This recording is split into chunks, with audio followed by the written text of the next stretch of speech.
So much love and appreciation to those of you who have been with me for the 2 year period plus that I've been doing this. Thank you for showing your love and support to the channel. And to anybody else who is brand new to the platform and you would like to support the channel, also, you can do it by way of Patreon, Anchor, the clothing store, and also the shoe shop that is listed in the comment description below.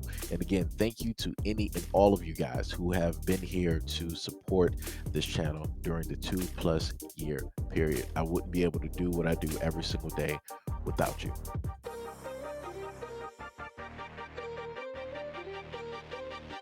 19-year-old man in Florida has been arrested after he allegedly fatally took the life of another 19-year-old last week whom he believed was spreading rumors about him being gay.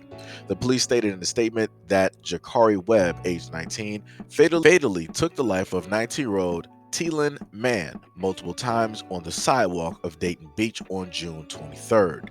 Mann was found deceased at the scene at the intersection of Forest Glen Boulevard and Oak Tree Circle, where police were called.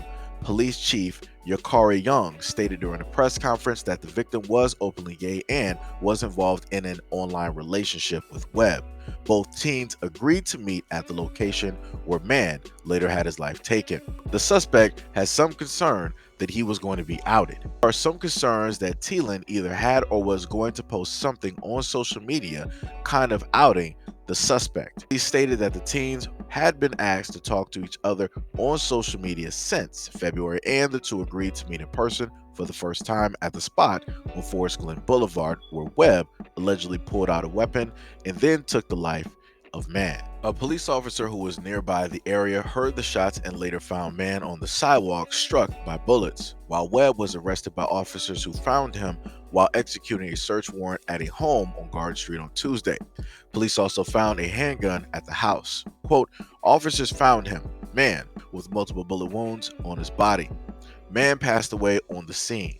Webb, who has been charged with first-degree murder, on surveillance cameras that belong to a nearby residency and business. Police officers were able to look into many hours of footage to find Webb, who left the crime scene on foot before he was arrested. Webb has been held without bond in Volusia County Jail. According to police statement, Webb is also facing charges of, quote, a probation violation and for resisting arrest after he unsuccessfully attempted to flee from SWAT and K-9 officers who found him on the Garden Street property. Young also stated that Webb might also face hate crime charges.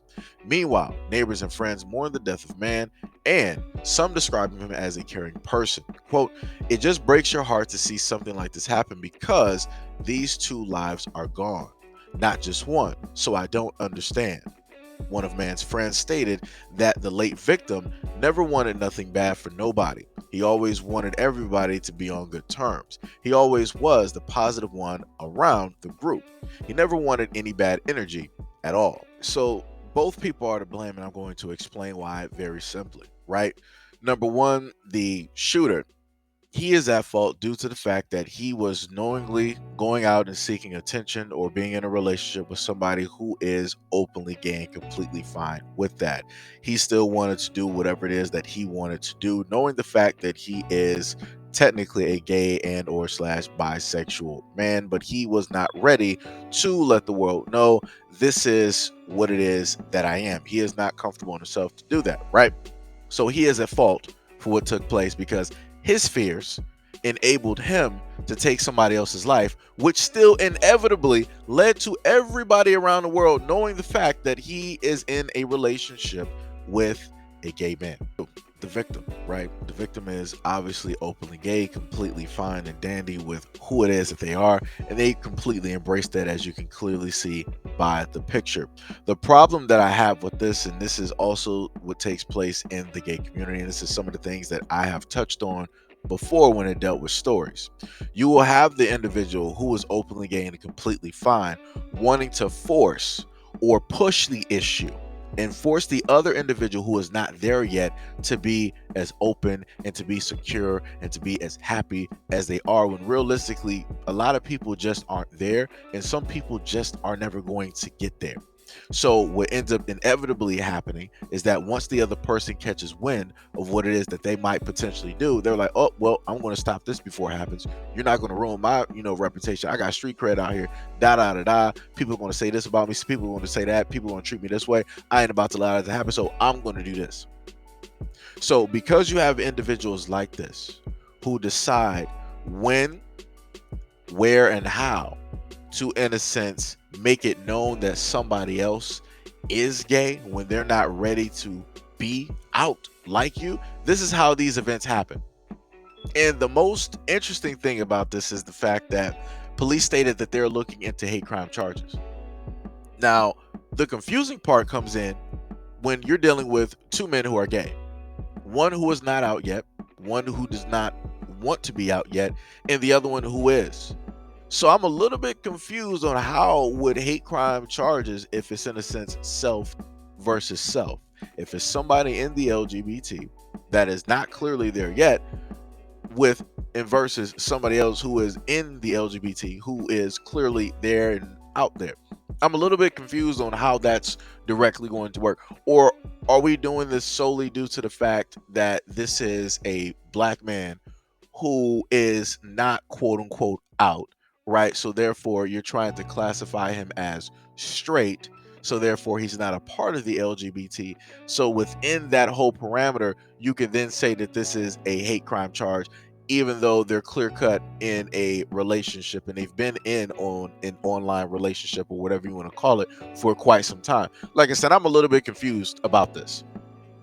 And the main thing that I've always stated is this: whenever you have incidences like this happen, you don't hear people in the LGBT being outspoken. They're not out here marching. They're not out here protesting and bringing awareness to the fact that you have these types of things taking place amongst their own. You have those who want to be in a relationship or around or with them that are not fully out. They're trying to find their comfortability point. And then you have the others who are open, who want to basically expose the individuals who are not really there yet, forcing their hand and trying to put them in a whole another arena. Like I said before, there are a lot of things that should not be taking place and there are a lot of things that should not be happening, but here we are. I don't agree with the fact that the other man decided that he was in such fear that he wanted to take somebody else's life. At no point in time do you have the right to sit up there and take somebody else's life at all. You just don't, especially if it's over words or different things that you can decide to refute online, or you can take somebody to court for. And at no point in time, and I'm specifically 100% going to make sure to clearly say this, because I have a lot of people from time to time when it deals with stories like this that want to speak on behalf of the gay community and tell me that I don't have a right to speak on this, right? At no point in time do none of y'all have the right to sit up there and try to force somebody's hand and make them something, or try to force them into an arena that they're not prepared for. Just because you're there doesn't mean that the other person, in a sense, needs to be there. Now, I will sit up there and say this: the Russian roulette game that is being played here is completely dangerous, not only for the quote unquote gay community, but it's also just as much, if not more dangerous, for those who are of the heterosexual community, because you have a lot of these people who are on the down low who decide to be in a relationship with somebody who is gay, but because they're not open, they're still going to play the field and be in a quote unquote heterosexual or a straight relationship, therefore causing different types of conflict and potentially putting a multitude of bodies at risk because one person doesn't know specifically what it is that they want to do. So like I said before, a lot of things are at jeopardy at this moment in time, and I feel that everybody who was a part of the situation is not clearly logically thinking. You just have one individual that's being completely selfish when it comes to things of this nature, and then very easily you can have somebody else who is just as selfish. But at the end of the day, wrong is wrong, and people now know that this man, no matter how he wanted to paint it, is a gay man, and he is in or was in a relationship with another man.